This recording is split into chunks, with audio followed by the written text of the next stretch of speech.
जितनी स्विट्जरलैंड की total population है उससे ज्यादा इंडिया इंजीनियर्स प्रोड्यूस कर देता है। उसके बाद भी रिसर्च एंड इनोवेशन में स्विट्जरलैंड नंबर 1 पे है। इंडिपेंडेंस के बाद से रिपब्लिक ऑफ इंडिया ने 0 नोबेल लॉरियट्स प्रोड्यूस किए इन साइंस। यूएसए ने 100 प्लस कर दिए। ASER की रिपोर्ट के हिसाब से 83% एजुकेटेड इंडियंस एम्प्लॉयबल ही नहीं है।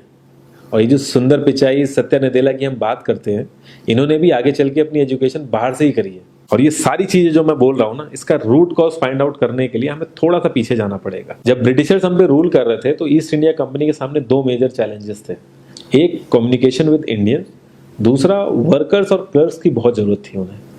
फिर थॉमस बेविंगटन मैकॉय ने हमें इंग्लिश एजुकेशन एक्ट ऑफ 1835 दिया, जिससे उनके दोनों पर्पस पूरे हुए। पहला, उनको बंदे चाहिए थे जो चुपचाप डेस्क पे बैठे अपना काम करें, क्वेश्चंस ना करें और ज्यादा क्रिएटिव ना हो।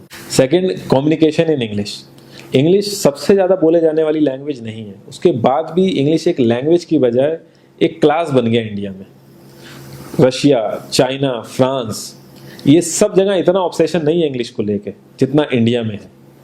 पुअर कम्युनिकेशन बोला जाता है अगर आपकी इंग्लिश अच्छी नहीं है, जबकि इंग्लिश ना आने का मतलब है कि आपको कोई और लैंग्वेज आती है। 5 साल पुराना iOS भी आज की डेट में आउटडेटेड माना जाता है। लेकिन इतनी इंपॉर्टेंट चीज हमारा एजुकेशन सिस्टम आज भी बस थोड़े से चेंजेस के साथ ऐसे ही चल रहा है। हमारे एजुकेशन सिस्टम में रटने का कंपटीशन होता है, जो ज्यादा रट लेता है उसके ज्यादा मार्क्स आते हैं। अब 95% जिसके संस्कृत में आए हैं वो भी संस्कृत नहीं बोल पा रहा है। और बेसिक हिस्ट्री होने की बजाय इतनी मोटी मोटी किताबें हैं हिस्ट्री की जिसका कोई मतलब नहीं है। अगर आज की डेट में आपको कुछ भी पता करना, आप गूगल से पता कर लोगे। उसके लिए आपको याद करने की जरूरत नहीं है इतना कुछ। और ये गवर्नमेंट स्कूल में हर क्लास में इंग्लिश का सब्जेक्ट है। 12-12 साल लगाने के बाद भी लोग इंग्लिश नहीं बोल पा रहे हैं। और बिना किसी बुक को पढ़े एक 5 साल का बच्चा सीख लेता है, क्योंकि उसको वैसा एनवायरमेंट मिल जाता है। A+B का whole square is equal to A² + B² + 2AB। इसका रियल लाइफ में क्या यूज है किसी को नहीं पता, न प्रिंसिपल, न टीचर, न बच्चे, बस पढ़ाए चले जा रहे हैं। हो सकता है इसका कुछ मतलब हो, लेकिन आप ट्राई करके देख लेना, किसी को नहीं पता। हाँ, 2AB की जगह अगर आपने 3AB बोल दिया तो 4 लोग हंसने वाले मिल जाएंगे आपके ऊपर। किंडरगार्टन में जो बच्चों को सिखाने के लिए टेक्निक यूज होती है वो लाख गुना अच्छी है कॉलेज की वो रटने वाली टेक्निक से। और जिन बच्चों के बहुत ज्यादा नंबर आते हैं ना, जो वो छुपा छुपा के एग्जाम में लिखते हैं, आप देखोगे जब वो रियल लाइफ में जाते हैं ना तो ज्यादातर क्रम्बल करते हैं वो।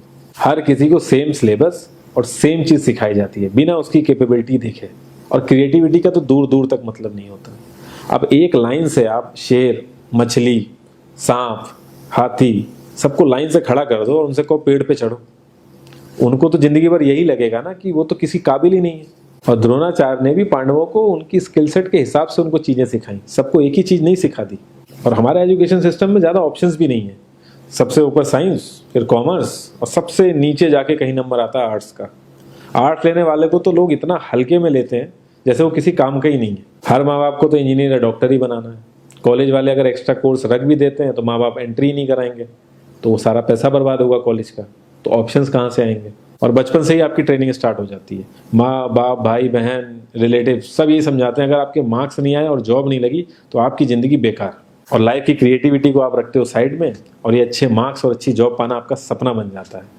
अब ये सपना पूरा हो जाता है तो बहुत बढ़िया है, दूसरे को जेलस फील कराओगे, नीचा फील कराओगे। और इस छोटी सी उम्र में अगर सपना टूट जाता है तो सेल्फ डाउट में आ जाओगे। इतना बाहर वाले आपको नीचा नहीं समझेंगे जितना आप खुद की नजरों में गिर जाओगे। आप किसी भी 4-5 सक्सेसफुल आदमियों के बारे में सोच के देखिए जिन्हें आप बहुत सक्सेसफुल मानते हो या जिनकी तरह लाइफ आप जीना चाहते हो। मैं ये कह सकता हूँ कि वो इस एजुकेशन सिस्टम की वजह से तो सक्सेसफुल नहीं होंगे, चाहे वो जो भी हो। धीरू भाई अंबानी, विराट कोहली, आमिर खान, नरेंद्र मोदी, ये सब हमारे इस करंट एजुकेशन सिस्टम के ट्रैप में नहीं फंसे। इन्होंने खुद सीखा, खुद एजुकेट हुए और खुद आगे बढ़े। किसी कंपनी के CEO को अगर ये कहा जाए कि आप अपनी कंपनी के सारे डिपार्टमेंट में इंटरव्यू दीजिए, तो कोई गारंटी नहीं है कि वो सारे डिपार्टमेंट के इंटरव्यू निकाल लेगा।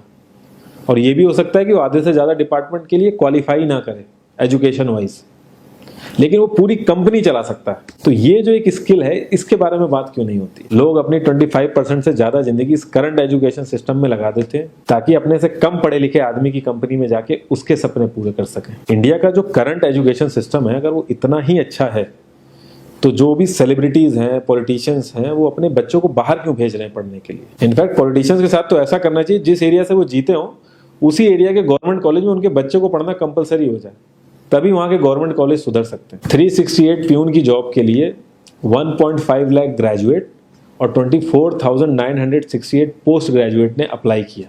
मैं IAS-PCS की तो बात नहीं करता हूँ, वो तो एक पैशन की बात होती है, लेकिन कुछ लोग 5-5, 6-6 साल से तैयारी कर रहे हैं कि कोई भी गवर्नमेंट जॉब मिल जाए उन्हें। उनसे पूछोगे क्यों ऐसे इतने टाइम से लगे हुए हो, तो वो एक ही चीज़ बोलेंगे कि जॉब सिक्योर है।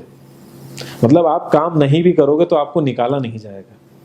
ये सारी कामचोरी वाली बातें माइंड में इसीलिए आती हैं क्योंकि हमारा जो करंट एजुकेशन सिस्टम है वो इतना कॉन्फिडेंस ही नहीं देता है कि हम अपनी स्किल के दम पे कहीं जाके काम करें और हमें निकलने का डर ना हो। मैं आने वाले 10 साल की तो बात ही नहीं कर रहा हूँ, अगर मैं आने वाले 5 साल की भी बात करूँ तो टेक्नोलॉजीज में इतना ज़्यादा चेंजेस आ जाएगा कि जो आज हम पढ़ रहे हैं, जिस स्किल पे हम फोकस कर रहे हैं, पता नहीं वो रेलेवेंट भी होगी कि नहीं उस समय। Cloud computing, SEO, digital marketing, ये सब जॉब्स पहले एग्जिस्ट ही नहीं करती थी। हम लोगों को एजाइल होना पड़ेगा, नई नई चीज़ों को सीखने के लिए ओपन रहना पड़ेगा, क्रिएटिव माइंड लगाना पड़ेगा।